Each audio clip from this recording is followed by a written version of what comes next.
What is up, everybody? Welcome in to another episode of the NFC North Roundtable. We're here to preview Week 18, the final week of the regular season, the final game for the Chicago Bears this year. So we're going to start there first. We're going to get things rolling there. But before we get to that, as always, our sponsor, BetUS, man. YouTube 150 is the code for a 150% deposit match on your first deposit. 125% of next two deposits. Use it as your sign-up bonus up to $2,000. You're probably going to need a customer service alert that pops up here in a second because I've had this open for a second. But if we go over to their website, man, it's a lot of whack games, I feel like, this weekend. But there is like one outside of our division that's kind of interesting, and it's Cincinnati-Pittsburgh. So this is the one that I want to go through the panel and see where people are at. So 1 point spread. We got Pittsburgh +1. Nick, I'll start with you. Who do you like in this one? I really like Cincinnati in this one. I'm not going to lie. I think that Cincinnati's hot. Joe Burrow, obviously an MVP candidate, and the Steelers just seem to be choking over and over again. So like we were talking about it, Green Bay being a one-and-done team. I got Pittsburgh being that, so I got Cincinnati lock them in. Yeah, it feels like they've fallen back to earth for sure. One bar, you think the same thing? Absolutely. Bengals. I never give the Steelers enough credit as they deserve, but I'm definitely taking the Bengals. See, that's where I always feel bad because I pick against Steelers all the time, and then I get to this point, I'm like, you know what, the Steelers are better than what I'm thinking. They're not going to be bounced, and they probably will get bounced. But anyways, that's besides the point. Let's talk about this, man. We got the Bears and the Packers this weekend. Bears want to win this game. Jalen Johnson, he wants to go out with a bang. All right, I would like to see an interception. You know what I mean? And the Packers are set to play their starters. This I don't know if it's going to be a good game, but it's going to be starters on starters. So Nick, I'll start with you. How do you think this is going to play out? Man, we got to win this game. We got to end this Green Bay losing streak. We got to go to Lambeau. We got to let them enter the playoffs on a 2-game losing streak. I'm sick and tired of Green Bay beating the Bears. And I know that you guys want us to beat Green Bay. I think the entire world wants us to beat Green Bay. And I got the Bears. You know what? Let me get into a little bit about this game. So we're playing all of our starters. There's nothing to lose in this one. Thomas Brown has to get a win under his belt in order to look somewhat good for a coaching job next year. Ryan Poles needs to take some heat off himself. I hope he's in that locker room telling everybody, please win this game. Please win this game. Be fired up. Montez Sweat needs to have a big game. That guy got paid $24 million and only has 5 sacks this year. Go out and get 2 sacks on Jordan Love, end with 7, make it look kind of respectful for what you're paying you. But on top of it, too, we got Ford up the middle, former Packer, and this kid's ripping it up for the Bears defensive line. 12 tackles in the last 3 games, a sack and a half, and 4 tackles for loss. I freaking love this kid. And it was a big mistake by Green Bay to get rid of him. It was Chicago's gain, though. Chicago's also going against a secondary that's missing Jarrell Alexander. Roma Dunze wants to break the Bears' 800-yard passing yard mark. Bears actually could have 3 wide receivers this year with over 800 receiving yards if Keenan Allen gets about, I think it's 40 more, and Rome gets another, I think it's 56. So hopefully Caleb throws the ball up to those guys. That'll look good on a stat sheet for a 4-12 team, but we need to end the season 5-12. We got to get at least somewhat close to our record last year. You got to go into Lambeau. You almost beat Green Bay in the final weekend of the season last year. Do it this season. Make it known, because the Bears and Packers walked into this game with a TBD on the time because they were hoping that this be a more competitive matchup. Let the NFL know that it was a big mistake to not put us in at America's Game of the Week. I got the Bears walking into this one. Caleb throwing for 3 touchdown passes because that Green Bay secondary is a little diminished right now. I got him throwing 3 touchdown passes, 0 interceptions, 250 yards, rushing for 50. DeAndre Swift's going to get 106 yards rushing to break 1,000 yards rushing. And I got the Bears walking in the Lambeau, shocking the world, and Jalen Johnson flicking the Green Bay Packers fans the bird and winning this game 33-12.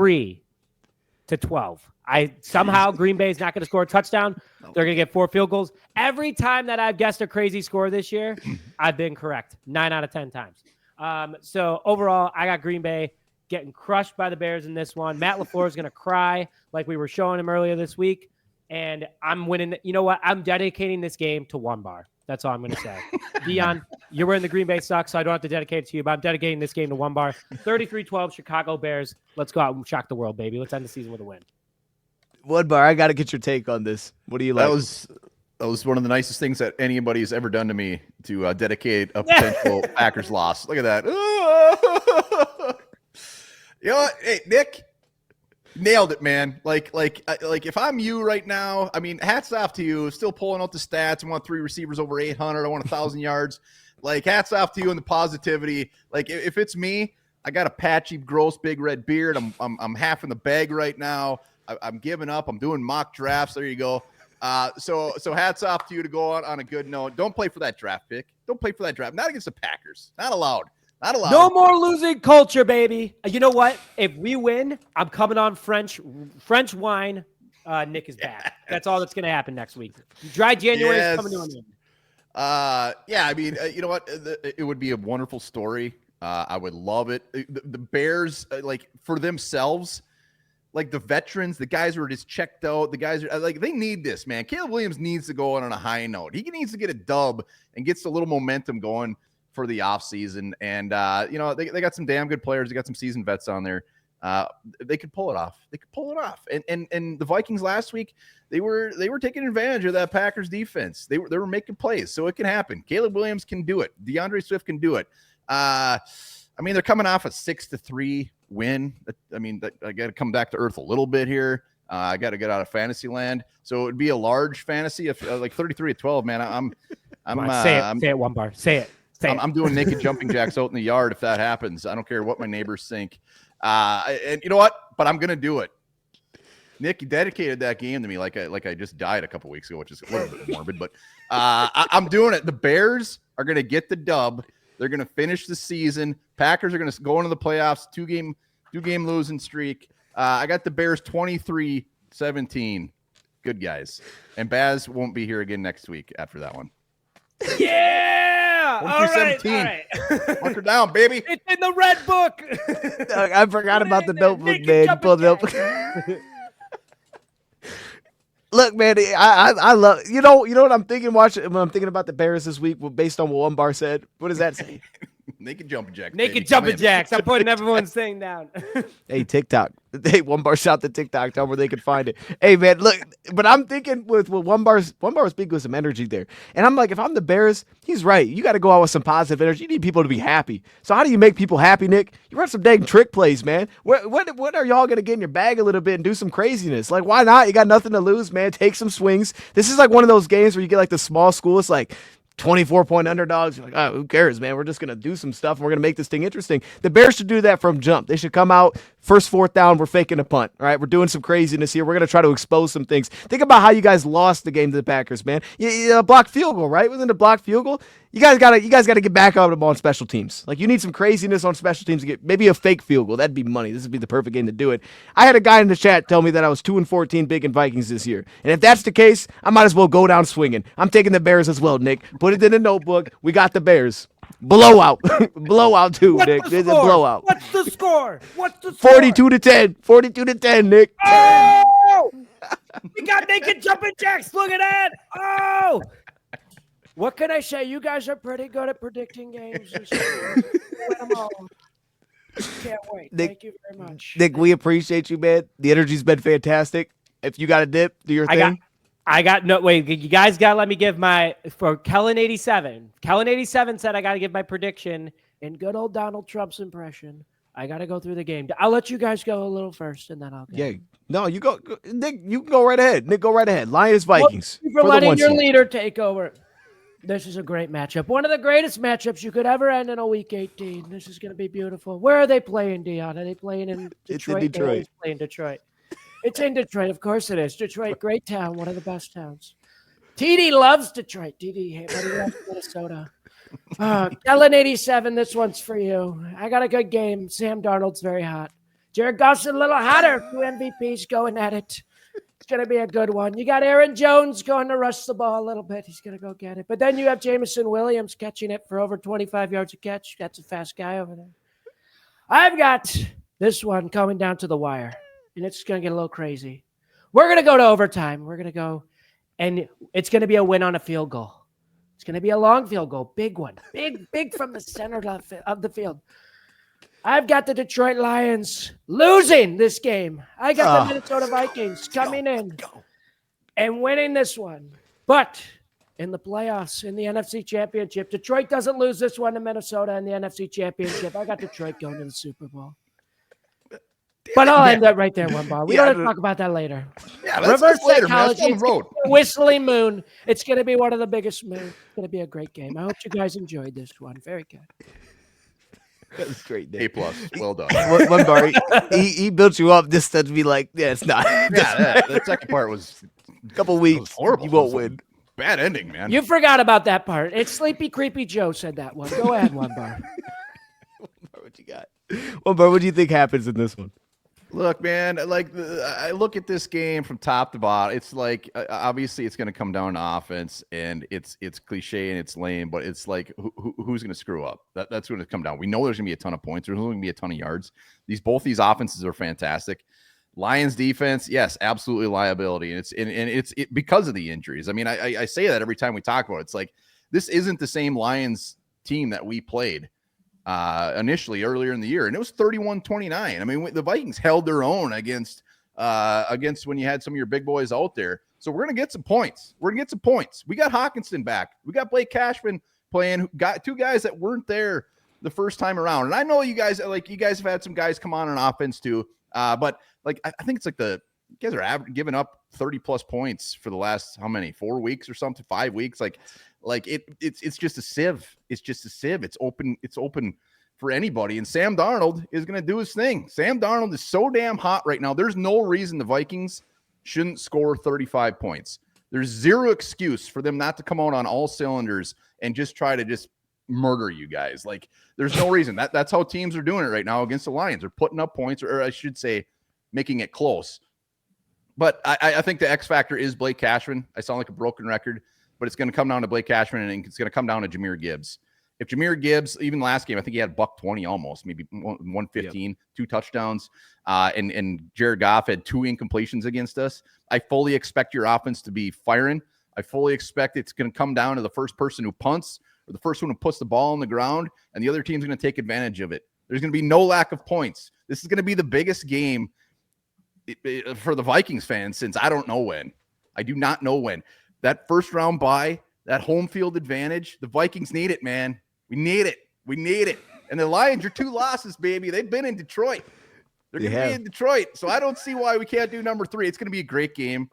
It's a coin flip, honestly. Like, it really is. Like, I don't feel confident going into it, but I don't think we're going to lose. It's like, it's right. I don't know what to think. Like, the fact that I'm putting so much thought and so many points, so many yards, it'll probably be 14-13. Just be a dud. That's the way it'll end up being, or 20-17. But I can't see how that happens. I can't see no way in hell how that happens. Very good coaching staffs, both sides, and 2 very good offenses. But I just think the Vikings defense at the end of the day will be a little bit better. I got the Vikings getting the dub. I got them getting that first round bye, and I got it 37-34. It's gonna be a nail biter. I'm not gonna be able to sleep regardless, and it's gonna be a fun damn game, man.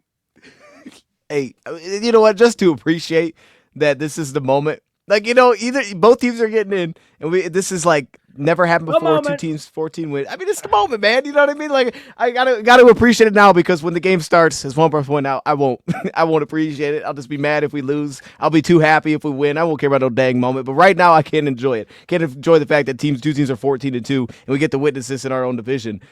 That being said, though, one more, how disappointed are you going to be when the Vikings score 20 points? Like, just scale 1 to 10. When it's 20-34, like, where's the disappointment level? So that 20 points is in the first quarter, I'm assuming. So we still got 3 quarters to put up a ton more. I'm not gonna. The loser of this game, if I'm right, it's pretty much locked to be the 5th or to play the Bucs. Pretty much, if everything goes down right, believe. Going to Tampa Bay. So I'm not even gonna think about that. But like, I'm feeling confident regardless of how the Vikings get in.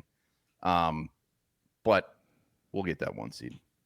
Yeah, Tampa doesn't concern me at all. So for either team that has to deal with it doesn't concern me at all. Now, they beat us this year, so I mean, in fairness, that was one of our losses. But they don't concern me. All right, they're doing well recently.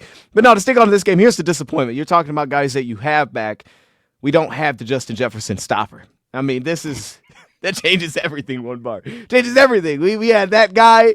Here's why it changes everything, though, because Terrion maybe played his best game of the season against you guys. Going back to that game, it was against the Vikings. because he didn't have to deal with Jefferson constantly in that game because you had the Justin Jefferson stopper. Now we don't. So now it's like, oh, wait a minute. That's different. Now Meek's got to deal with that. And Meek's not the Justin Jefferson stopper. You can send some help over there. So it's going to change everything matchups-wise. The one thing that I do wonder, though, one bar, is if they pull back a little bit. Like, does Minnesota... They're going to give you all these crazy looks, but do they pull back and say, you know what? We're not blitzing as much in this game. We're coming to have a completely different approach to this game because we know what the Lions will be expecting, and we know what they've seen now for multiple years in a row. But if we just, because they've had success against it, the Lions offense has, what if we just pulled back and we just gave them something completely different? And it's like, yo, on the fly, now you got to deal with that. Because you guys have talent regardless. Like, you guys have guys everywhere right now. But I'm just interested to see if it's like, does he hit us with a complete, like, change up, and you're like, wait a minute, this is not what we expected to see from the Vikings. And then if that caused the Lions to come out slowly, and to what you're saying, and teams are scoring high 30s, it's like, yo, 2 possessions that go for nothing early, that could be the difference. You leave a couple points out there because you weren't prepared for it, and that's the difference in this one. I think that it'll be aggressive. I think Dan Campbell's going to be even more aggressive because of how big this game is, like how much he's going to expect that the Vikings are going to be able to put up points. Then I think you're going to see the most aggressive Dan Campbell that you've seen this year. You're going to see going forward on 4th and 5. You're going to see probably another special teams, whatever the heck. I think he's going to be super aggressive in this one. That could go good, go well, could go horribly wrong. But I don't know. I'm confident, man. I'm confident because I think we'll run the ball. That's the biggest thing. I think the run game over the last few weeks has been way better. We had a lull there for about 3 weeks where we were running pretty awfully, and that's who we are. Like, we're a team that runs the ball well, and it just kind of fell apart. But over the last couple of weeks, we brought that back against the Bears and against the Niners. It's not the same. We brought it back. So I think you laid it out perfectly. I think it's about the run game on both sides. If Aaron Jones is going to play, that's been we know what you guys have in the back end. We don't have Carlton, so it's just like we're going to struggle to match up. It just is what it is. We'll have to give help. But can we slow down Jones? Because if Jones is cooking, now we're giving you everything, and it's going to be a problem. So at least take something away. Take that away and make them constantly beat you. Because if they have to constantly beat you with the pass, they will a lot, but you just might get one of those turnovers that one bar was talking about because he just might throw one to you. And that could be the difference in a game like this. So I'm with you. I think it's going to be high scoring. Right now, I'm kind of in the 34-27 range. That's where I'm at. I got the Lions winning this one, of course, getting that 1 seed. But man, like, it's weird. It's weird. You go 8-0 on the road and you lose your 2 games at home, and you're like, wait a minute, would it be the worst thing to go on the road? I don't know. I'm gonna flip it positive regardless. But I'm with you. This is a big one. I got the Lions though. All right, I guess we'll leave it there. One bar, did you have anything that you want to say to that, or are you good? I'll just say keep 44. Josh Metellus is when you say maybe we'll pull it back a little bit. Metellus and Blake Cashman. Just having their peepers on Gibbs the whole damn time, not letting him get out there. So you're right. I could see them pulling back a little bit, at least for the start of the game, first couple quarters, and then they say, screw it, Van Ginkel, Grenard, go put that dude on his ass, put him in the grass. I will say the thing I do love about the Vikings is they showed the Cameron Bynum thing before the game and all the dances, and then they cut away from it while he was dancing because the Packers rolled early. I don't even know what he did. I was like, that was what I was hyped for. I was like, oh, this is about to be fire. I didn't know they put that much time into it. So I don't want to see that in this game. But seeing it against everybody else is pretty amazing. Twice. You're going to see it twice. We're going to get 2 turnovers, baby. We better have something playing. We got to have something. We got to have some sort of dance routine playing. That's what they should be working on. All right, it's a night game. Let's get a little dance routine playing because that's how you get the Vikings back. All right, we got a couple big ones this week, couple of in-division matchups. We're all taking the Bears for some reason, and we're not really split. We got 2 versus 1 here, but Nick did say we're going to handle business at championship games, so I'll take that. But anyways, man, we appreciate y'all joining. Nick, he's got his notebook, so screenshot it. That way you can see what his notebook looks like. He's got a lot of notes in there. I don't know how many came true, but hey, he said 9 out of 10 times he's been right. So I guess a lot of them, Nick. On the crazy scores. The crazy scores. Okay, but you didn't have a crazy score for the Lions game, so that's going to be wrong? Wait, I didn't have a chance to officially say my score. I said there was going to be a field goal win, a big field goal. Yeah, not a crazy score. I got a 38-35 Minnesota Vikings. It's a good score. I like it. All right, y'all. Hey, we appreciate you guys joining. Meet us back next Wednesday for the recap of the final week of the season. And then we're off to the playoffs and we're off to the offseason, man. Content, I'm sure, is changing. I don't know how it's all going to go. Just stick with us. We'll figure it out. But it's going to be fun, man, because I find, the offseason / playoffs is the best time. I mean, to be honest, from a content perspective, that's where the fun happens. So with that being said, we appreciate y'all joining. Shout out to BetUS, YouTube 150, and we'll see you guys on Wednesday. We're out.